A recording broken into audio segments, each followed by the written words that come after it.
Pessoal, antes da gente começar com o PET de fato, tem um recadinho rapidinho da Ana. Lá no seu formulário, as questões não estão organizadas por número e letra, tá? Lá tá sem o número e sem a letra.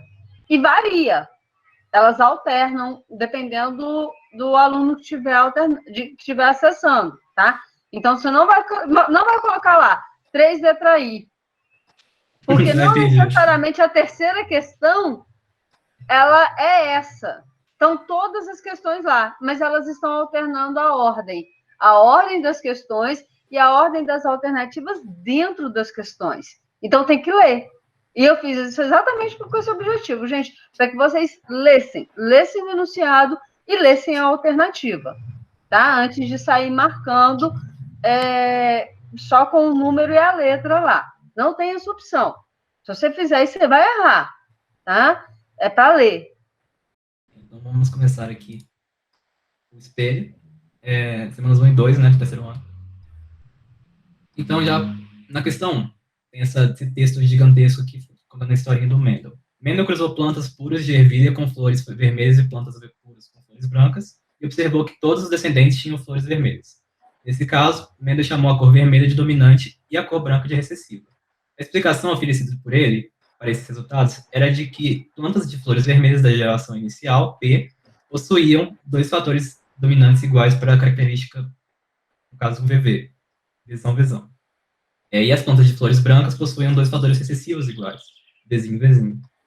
Todos os descendentes desse cruzamento, a primeira geração de filhos F1, tinham um fator de cada progenitor e eram Vzinho, combinação que assegura a cor vermelha das flores. Tomando-se um grupo de plantas cujas flores são vermelhas, como distinguir aquelas que são Vzão daquelas que são Vzinho? Então, quando a gente tem, nesse caso aqui, a gente não sabe qual que é a cor a gente sabe a cor da planta, né, o fenótipo da planta, mas a gente não sabe qual é que é o genótipo da planta. E aqui estão as alternativas.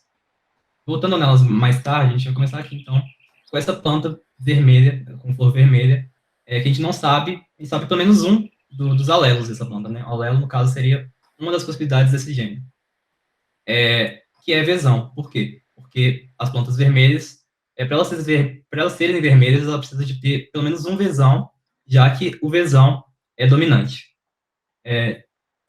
Então, a gente pode ter aqui vários cruzamentos e só de saber que a planta é vermelha não ajuda se a gente for cruzar com outra planta vermelha, porque se a gente fosse, por exemplo, cruzar aqui, a gente tem certeza que pareceria um Vzão. Mas aqui, essas outras possibilidades aqui, a gente não sabe qual seria o resultado desses cruzamentos. Então, não tem como saber qual que é a proporção de vermelha, que seria o resultado desse cruzamento. Então, fica difícil descobrir qual que é o genótipo dessas plantas. Então, as possibilidades de um cruzamento de vermelha com vermelha, que é justamente a primeira alternativa da pergunta, a gente teria essas possibilidades aqui, que são Vzão cruzando com Vzão, Vzão cruzando com Vzão, ou Vzão cruzando com Vzão, que tem o mesmo resultado, que seria um problema para poder distinguir qual das duas plantas parentais é a que tem o Vzinho, né, porque o resultado vai ser o mesmo. E o último caso é Vzão, com Vzão. E a gente vai ver aqui nessa tabela, que chama tabela de Punnett, que é um modo bem fácil, assim, de a gente conseguir fazer esses cruzamentos. No caso aqui, a gente pega, por exemplo, um genótipo de um, que está aqui Vzão, por exemplo, e cruza com o genótipo do outro, que é, nesse caso aqui também, Vzão. E aqui a gente vê que os resultados são o quê? Vzão, quando cruza Vzão com Vzão, Vzão com Vzinho, quando cruza Vzão com Vzinho, claro, e Vzão, Vzinho. O resultado disso aqui é que 75%, no caso, essas três possibilidades aqui, vão ter flores vermelhas, e só essa daqui vai ter flor branca. Nesse caso aqui, é um caso muito específico de como que um cruzamento entre duas vermelhas poderia dar flores brancas e que a gente descobriria qual que é o... A gente descobriria que as duas plantas são heterozigotas, no caso, né? Só que tem mais algumas possibilidades que a gente já viu, né, de flores vermelhas. E no caso aqui, seria, por exemplo, esse cruzamento Vzão, que daria 100% de flores vermelhas, já que todos os alelos são Vzão. e 0 de flores brancas. Que é o mesmo resultado que daria se a gente cruzasse, por exemplo, um Vzão com Vzinho com um Vzão com Vzão. Então, isso aqui não ajudaria a gente a distinguir se alguma dessas duas plantas é Vzão, Vzinho. Aí você pode me perguntar, mas se eu pegasse e cruzasse esse Vzão, Vzinho, que é da geração, resultado do cruzamento, com essa Vzão, Vzinho, a gente teria o mesmo resultado que a gente viu lá no começo, que é 75 para 25. Mas aí a gente teria que fazer mais cruzamentos, e ainda assim, para a gente descobrir se tem alguma planta que era Vzão, Vzinho, qual das duas plantas, né, parentais eram Vzão, Vzinho aqui no começo da história, a gente teria que cruzar de novo com a planta parental para descobrir qual dessas plantas parentais é a Vzão, Vzinho. Então, num cruzamento assim, imediatamente a gente não vai descobrir qual das plantas aqui seria heterozigota, qual das plantas seria homozigota para esse Vzão nesse caso. Então, cruzamento entre si não ajuda muito também. Cruzamento com plantas, no caso da geração parental vermelhas, que seria, por exemplo, equivalente a esse Vzão aqui também. Por essa mesma razão, também não ajudaria. E sobra para a gente a única possibilidade de descobrir assim, imediatamente qual que é o genótipo dessas plantas seria o cruzamento. Então, como eu já disse, que o cruzamento entre vermelhas a gente só pode diferenciar imediatamente quando as duas plantas são heterozigotas, que a gente encontra aquele 25% branco, né? Então, o único resultado que a gente consegue distinguir assim, imediatamente seria cruzar com a planta recessiva. Então, se a planta que está sendo cruzada com a planta recessiva é homozigoto para dominante, né? Homozigoto dominante, a gente teria como resultado todas as plantas sendo heterozigotas e, portanto, todas vão ser vermelhas. Agora, se essa planta parental for heterozigota também, for Vzão, Vzinha, a gente teria esse resultado aqui, ó, que é Vzão, Vzinho, Vzão, Vzinho, Vzinho, Vzinho, Vzinho, Vzinho. Então, o resultado desse negócio seria 50% das plantas seriam vermelhas e 50% das plantas seriam brancas. E, dessa forma, a gente, imediatamente, em um cruzamento só, a gente consegue diferenciar se a planta vermelha é heterozigota ou se ela é homozigota. Dominante, no caso. Então, o resultado da questão 1 cruzando as com plantas recessivas de flores brancas. As plantas Vzão produzirão apenas descendentes de flores vermelhas, como a gente viu, né, que serão todas heterozigotas no caso. E as plantas Vzão, Vzinho, que são heterozigotas já, poderão produzir descendentes com flores brancas, que seria esses 50% aqui. Bacana aí, gente. Sou eu, João. Vamos para a questão 2, então, do Enem. Eu dividi ela um pouco, porque ela é um probleminha bem complicado. Ela não tinha essas ilustraçõezinhas, mas acho que ajuda aos poucos. Então, em um experimento, preparou-se um conjunto de plantas por técnica de clonagem a partir de uma planta original que apresentava folhas verdes. Clonagem parece uma coisa de outro mundo, né? Mas é muito simples. Você pode se você tirar um ramo de uma planta e plantar esse ramo, você vai estar clonando ela mesmo. E é assim que faz da forma mais fácil. Pode passar, por favor, Juan. Esse conjunto foi dividido em 2 grupos que foram tratados de maneira idêntica, né, em questão, por exemplo, de água, né, o solo, com exceção das condições de iluminação, sendo um grupo exposto a ciclos de iluminação solar natural e outro mantido no escuro. Então, eles eram, assim, em questão de genética, né, são idênticos, porque são praticamente, inclusive, o mesmo indivíduo, partes de um mesmo indivíduo, né, clones. Mas um foi exposto, né, à luz e outro periodicamente e outro não. Pode passar, por favor. Após alguns dias, observou-se que o grupo exposto à luz apresentava folhas verdes, né, o da esquerda, como a planta original, e o grupo cultivado no escuro apresentava folhas amareladas. Pode passar. Então, gente, a questão aí da cor verde, né, o que dá essa cor verde para as plantas é a clorofila, né, um pigmento que ela é utilizado na fotossíntese, né, essa coisinha, essa molinha verde aí nessa imagem, que ela absorve, né, a faixa violeta, azul e vermelha da luz, e ela reflete o verde. Ela não absorve amarelo e verde, mas ela reflete o verde. Então, essa clorofila é utilizada na fotossíntese. Então, na presença de luz, né, as células, a planta, ela vai começar a produzir clorofila para essa demanda de fotossíntese.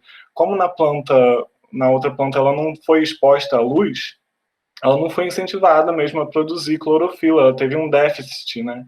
Ela ficou deficiente em clorofila, e por isso ela não refletiu o verde da forma que a outra planta. Pode passar, por favor. Então, ao final do experimento, os 2 grupos de plantas apresentaram genótipos e fenótipos idênticos. O genótipo era idêntico, né? Era o mesmo indivíduo, as partes foram clonadas. E o fenótipo não era idêntico, né? Letra B, os genótipos idênticos e os fenótipos diferentes. É essa, né? Que o fenótipo é justamente a expressão, né, do gene. O gene é igual, mas ele foi expresso diferentemente por causa da condição ambiental que as plantas foram expostas, né? Que eram diferentes. Acho que é isso. Qualquer dúvida, gente, manda aí no chat. Inclusive, no caso que a planta ficou amarelada, mesmo ela tendo sido verde no início, né, é porque a planta degrada a clorofila que ela tem, porque é algo que é bastante custoso para a planta. Então, como ela está em necessidade energética, porque ela não está conseguindo fazer a própria energia, né, porque não tem luz, ela acaba degradando esse tipo de composto que não é necessário e acaba ficando amarela. Então, questão 3. Durante muito tempo, os cientistas acreditaram que variações anatômicas entre os animais fossem consequência de diferenças significativas entre seus genomas. Porém, os projetos de sequenciamento de genoma revelaram o contrário. Hoje, sabe-se que 99% do genoma de um camundongo é igual ao do homem, apesar das notáveis diferenças entre eles. Sabe-se também que os genes ocupam apenas cerca de 1,5% do DNA, e que menos de 10% dos genes codificam proteínas que atuam na construção e na definição das formas do corpo. O restante, possivelmente, constitui DNA não codificante. Vamos explicar, então, as diferenças fenotípicas entre as diversas espécies animais. A resposta pode estar na região não codificante do DNA. Então, aí tem o comando da questão, né? A região não codificante do DNA pode ser responsável pelas diferenças marcantes no fenótipo, porque contém F, né? Começando do F aqui. As sequências de DNA que codificam proteínas responsáveis pela definição das formas do corpo, uma enzima que sintetiza proteínas a partir da sequência de aminoácidos que formam um gene, centenas de aminoácidos que compõem a maioria de nossas proteínas, informações que, apesar de não serem traduzidas em sequências de aminoácidos, interferem no fenótipo, e J, os genes associados à formação de estruturas similares às de outras espécies. Então, como já foi dito, a região não codificante, ela é não codificante. Então, não se espera que dela a gente produza RNA mensageiro, a gente não vai produzir desse RNA mensageiro, portanto, proteínas, usando esses aminoácidos de acordo com o código genético e tal. Então, não tem como falar que essa região não codificante codifica proteínas, justamente porque ela é não codificante. Essa questão de enzima é o quê? Proteína. Ela é uma proteína que tem uma ação específica, digamos assim. Quase todas as enzimas têm, quer dizer, praticamente todas as enzimas são assim. Então, por ela ser justamente constituída de aminoácidos e tal, e ser uma proteína, ela precisa de ser codificada durante algum processo de tradução. Então, a gente precisaria de um RNA mensageiro, e ela precisaria de uma codificação, né? Então, enzima aqui nem tem como. Centenas de aminoácidos que compõem a maioria de nossas proteínas. No DNA, não tem aminoácido. A gente vai produzir proteínas com aminoácidos de acordo com o DNA, sim. Mas no DNA, a gente tem nucleotídeos, né? Sequências nucleotídeas. Então, aminoácido não tem no DNA, e não tem como ser isso aqui. Informações que, apesar de não serem traduzidas em sequências de aminoácidos, interferem no fenótipo. Então, é justamente isso que ele falou, né? Ele falou praticamente, literalmente isso aqui, no final do texto. E a gente vai ver que é isso, justamente porque nessas partes do DNA a gente tem, por exemplo, algumas regiões que não vão ser traduzidas, não vão virar RNA mensageiro, mas elas têm funções. Por exemplo, aqui eu trouxe uma que é é uma mais comum, assim, digamos assim, que é, por exemplo, a região promotora, que vai ser uma região que tem umas sequências conservadas, ou seja, sequências que basicamente nunca vão mudar, que permitem que a RNA polimerase, que é uma enzima que vai justamente produzir o RNA mensageiro, vai se ligar, ela vai reconhecer essas regiões aqui, ela vai ver que tem uma sequência lá de AATG, no caso aqui a gente tem até essa famosa aqui, que é a Tata Box, porque ela tem essa região que tem TA, né, timina e adenina, e essa enzima vai se ligar lá e vai começar a transcrever e começar a produzir o RNA mensageiro. Tem algumas outras aqui também, que são operadores, os enhancers também, que tem outras funções que são para poder facilitar, né, a transcrição desse DNA, a produção de RNA mensageiro, e apesar de elas não serem transcritas, né, elas acabam, muitas vezes, quando elas são produzidas, elas são cortadas do RNA mensageiro, elas têm função também para promover a expressão gênica. Então, o resultado é justamente o fenótipo, né? A expressão gênica, ela, sem expressão gênica, a gente não tem fenótipo, porque é justamente o fenótipo o resultado dessa expressão gênica. Então, questão 3 é a letra I, nesse caso, né? Questão 4, então. Analisa a imagem que mostra um cariótipo de um indivíduo do sexo masculino. Então, gente, sexo masculino, no caso dos cromossomos sexuais, né? São aqueles lá no finalzinho, o Y e o X, né? Sexo feminino tem 2 cromossomos X, né? Então, vamos lá. O que ele está pedindo? Letra A, se esse indivíduo tem 23 pares de cromossomos, se a letra B, se são 24 cromossomos simples, letra C, 48 moléculas de DNA, letra D, 46 fitas de DNA, e letra E, 46 cromossomos diploides. Vamos já, né, ver que não são cromossomos simples, né? Cromossomos simples, pode passar, por favor. Aqui, ó, nesse quadrado do lado direito, é um cromossomo simples, né? Mas mostrando, né, e eles se duplicam, né, para fazer a divisão celular. Então, naquele momento ali, ele estava duplicado, então não eram cromossomos simples. Então, e aí está mostrando que no cromossomo duplicado são 2 fitas de DNA, né? Porque nessa outra imagem do lado mostra que, quer dizer, 2 fitas, 2 moléculas de DNA. Mostra como uma molécula de DNA, ela vai se enroscando em proteínas, né? Se embolando e forma um cromossomo.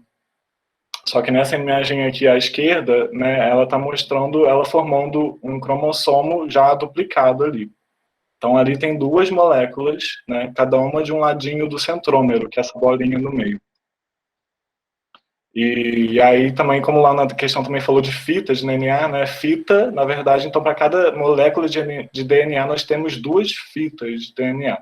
Então vamos contar aqui, na verdade, né. Aqui nós temos 24 cromossomos, né, e eles são duplicados. Então, não é a letra B, que é 24 cromossomos simples, e não é a letra E, que são 46 cromossomos duplicados ou diploides. Não temos 23 pares de cromossomos também, nós temos, né, 24 cromossomos. E faltou, então, a letra C e a letra D, que elas falam justamente da molécula e da fita. Se cada cromossomo aí está duplicado, ele tem 2 moléculas de DNA. Então, como a gente tem 24 cromossomos, nós vamos ter o dobro de moléculas de DNA, 48 moléculas de DNA, é a letra C. A letra D, né, se fosse fita, a gente teria que multiplicar por 2, porque aí seriam 48, né, vezes 2, porque cada molécula tem 2 fitas, então seria 96, quase, foi 46, a letra D. Então a letra C, é isso.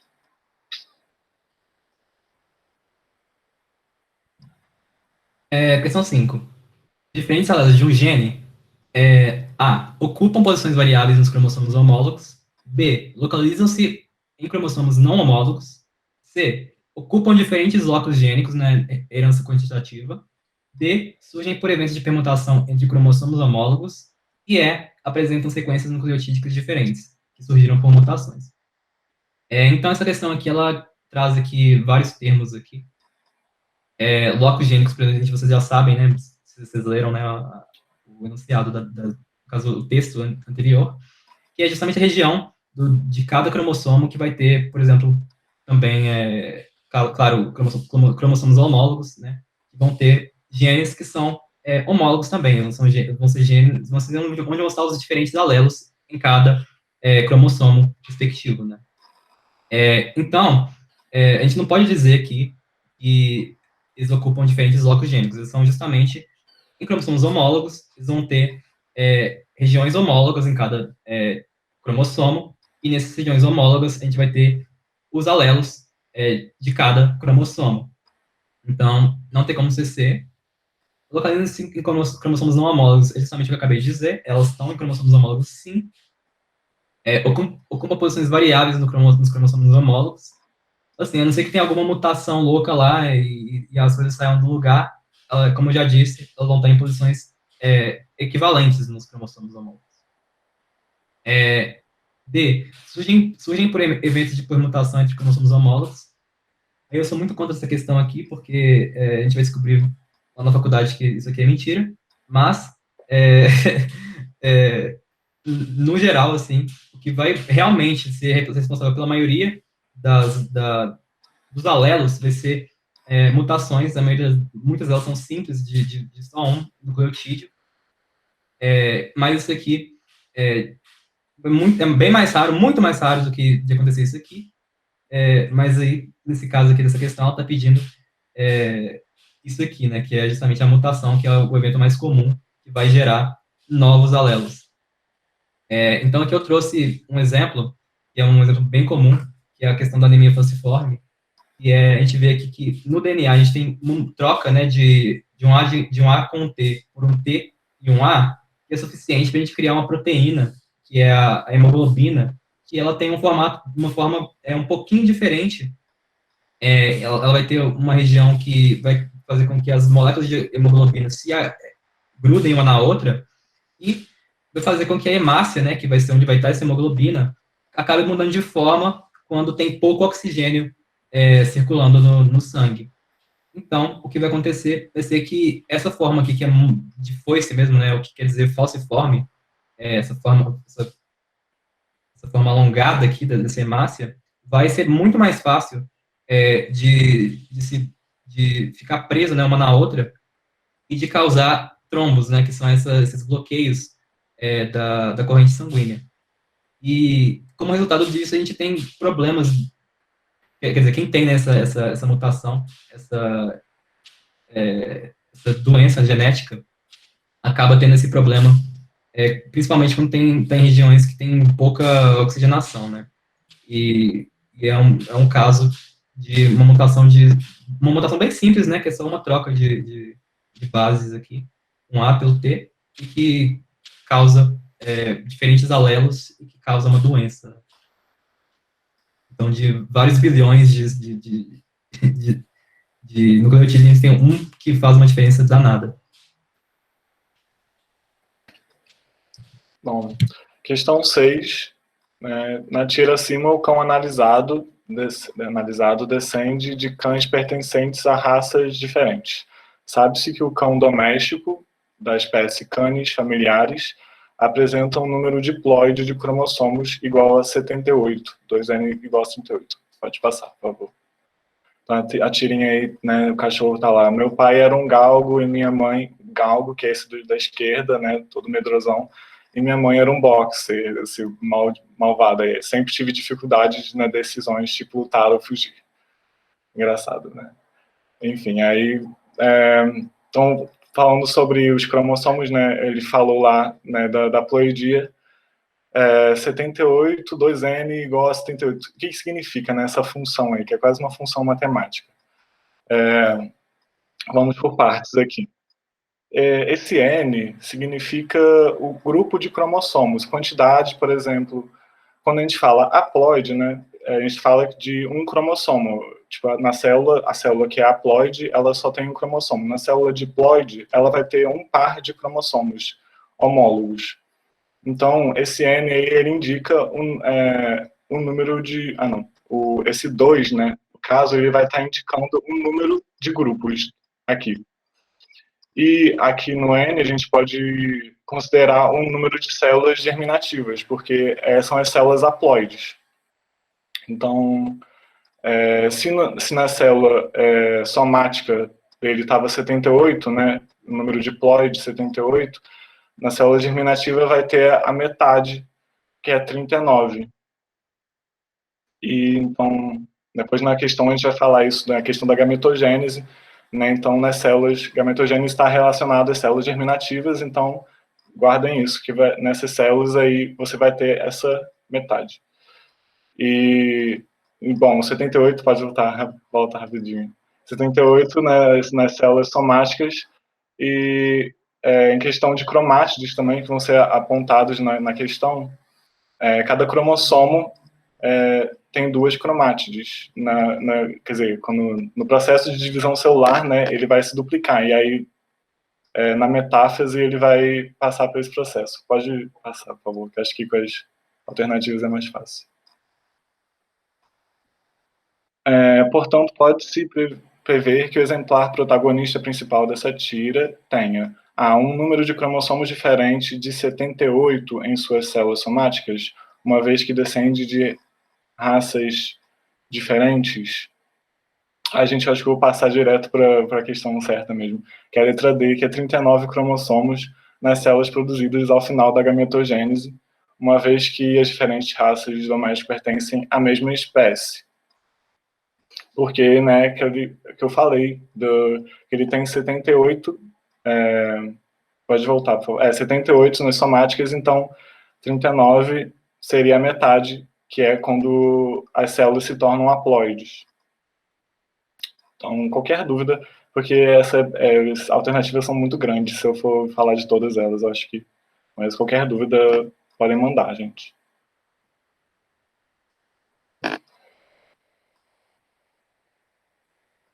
E por fim, a gente tem aqui essa questão 7, que é do Enem também. A acondroplasia é uma forma de nanismo que ocorre em 1 a cada 25 mil pessoas no mundo. Curiosamente, as pessoas não anãs são homozigóticas recessivas para o gene determinante dessa característica. José é um anão, filho de mãe anã e pai sem nanismo. Ele é casado com Laura, que não é anã.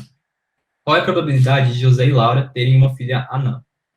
Então, assim como era o caso das flores, né, que a gente tinha um alelo que é dominante, a gente vai ter aqui um cruzamento de uma pessoa, né, no caso aqui, a mãe, que é a anã, do José, né, no caso, a mãe anã, que ela vai ter pelo menos um alelo que é dominante, né, então a gente, de qualquer forma, como o pai é homozigoto recessivo, ele tem que ser azinho. No caso, eu coloquei azinho porque é o que mais se usa, né? Eu não dei o nome na questão, então eu coloquei como A. Então, a gente já sabe que o pai, ele é homozigoto recessivo. A mãe, ela, mesmo se ela for heterozigota ou homozigota dominante, a gente vai ter como resultado aqui que o filho vai ser, para ele ter essa doença, que a gente já sabe que ele tem, ele precisa de ser heterozigoto. Então, aqui a gente descobre o genótipo de José, que é a principal questão para a gente descobrir qual que é o genótipo do filho do José, ou qual que vai ser o fenótipo também dele.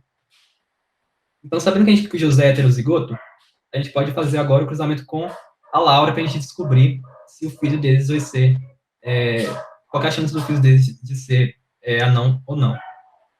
Então, José, ele sabe que é heterozigoto, então ele é azão-azinho, ele vai cruzar com a Laura, que é azinho-azinho. Então, a gente descobre aqui que azão com azinho vai ser 50% da chance, e o azinho-azinho vai ser o outro 50% da chance, que é justamente o cruzamento entre heterozigoto com homozigoto recessivo. Então, o resultado aqui é 50%. Mesmo caso lá da questão 1, no caso dos cruzamentos. Né? Então, é só. Quem tiver dúvidas agora, é hora de expressá-las, que a gente vai tirá-las.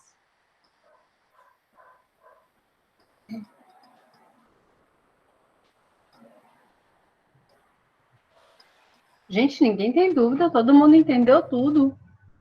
João, eu não entendi muito bem, até te mandei pelo WhatsApp, mas eu não entendi muito bem aquela que deu 48 cromossomos. Acho que eu dispersei aqui. A gente pode só dar uma olhadinha nela de novo?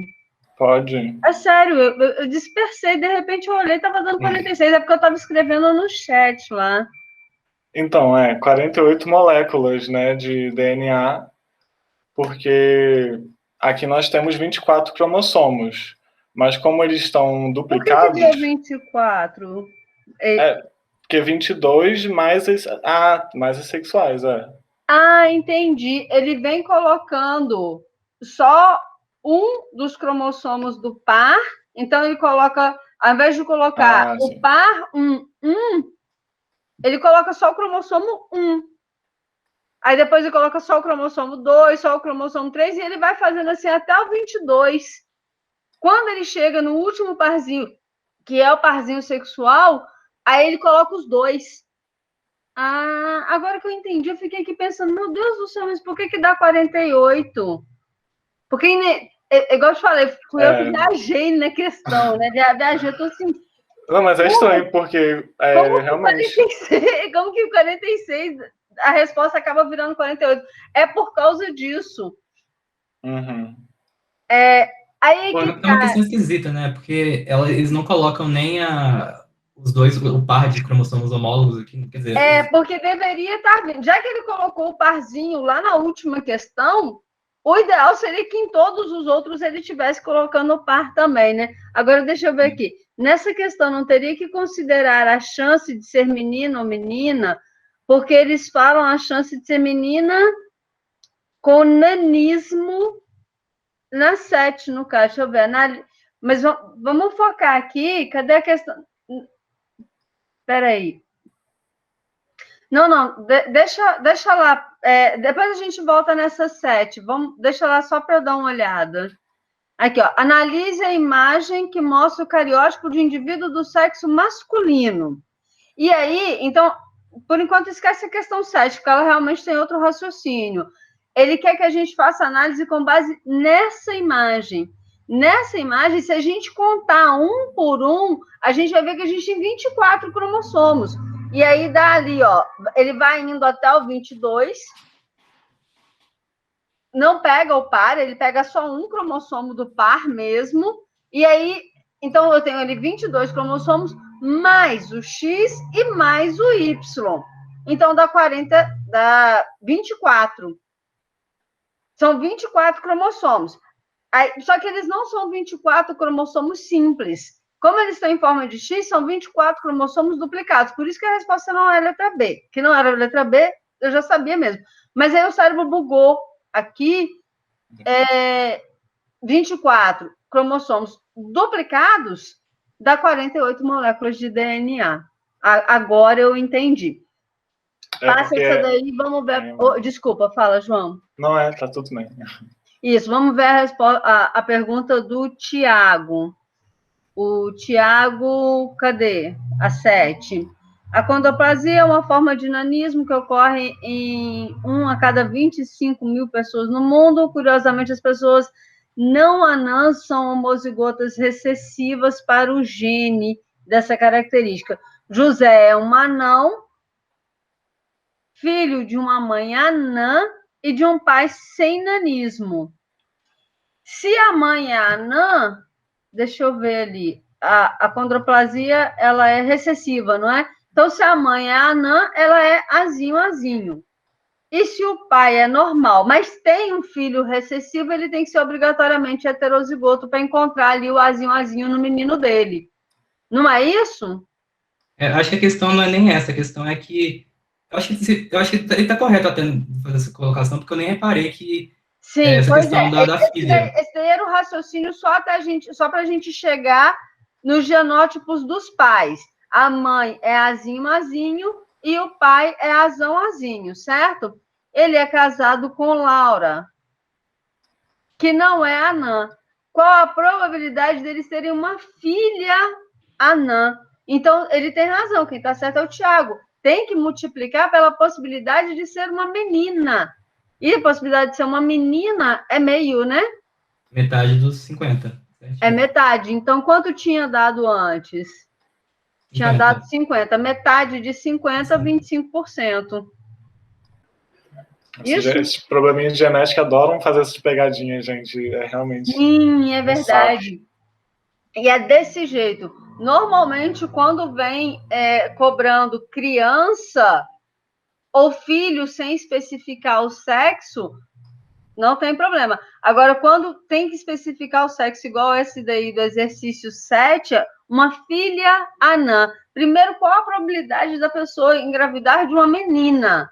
50%.